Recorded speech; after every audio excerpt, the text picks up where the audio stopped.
Jean-Marie Davoine, moniteur contention manipulation de bovins. Le but de ces formations, c'est donc d'avoir des gens qui anticipent sur la réaction des animaux, d'avoir des animaux de plus en plus dociles.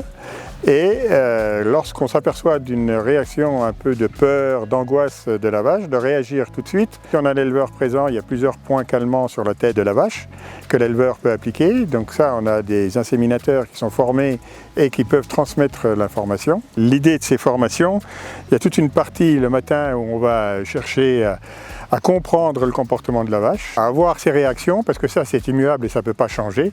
Et donc c'est bien à l'homme de s'adapter à l'animal. Le matin, donc on regarde un petit peu avec le tour de table les besoins des gens. Puis l'après-midi, eh bien, on consacre ça à comment trier un animal, comment l'emmener sur les cornadis. Puis après, les installations des bâtiments, comment faire avec des stalles courtes, des hauteurs difficiles pour l'inséminateur. Et puis pour l'éleveur, eh bien, oui, comment se déplacer, comment approcher une vache, comment rentrer en contact avec, en respectant le rythme de l'animal.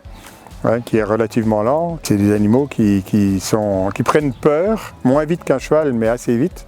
Et donc pour éviter toute réaction de peur dans des murs. Il y a tout ce qui est de toucher, parce qu'en fait tous les éleveurs touchent les vaches, et savoir comment toucher une vache et où la toucher pour pouvoir faire tout ce qu'on a à faire dessus. Soigner aussi bien sur la tête que sur le corps, une mamelle, etc. Il y a des gestes à apprendre à certaines périodes de la vie de l'animal aussi, qui facilitent le travail après et qui a conditionné l'animal à ce que la main de l'homme ne soit pas dangereuse là où elle est. Il faudrait venir à des installations dédiées pour que l'animal soit plus tranquille. Je dirais que le taux de réussite est beaucoup plus élevé si on a un animal calme qu'énervé. La vache idéale, d'après ce que nous disent les inséminateurs, c'est la vache qui est donc coincée entre deux barrières qui ne peut pas tourner, qui a une barre anti-coup de pied positionnée à la bonne hauteur. Une fois que vous avez réalisé ça, il faut surélever les pattes avant de la vache d'une 15 à 20 cm pour que tous les organes retombent derrière.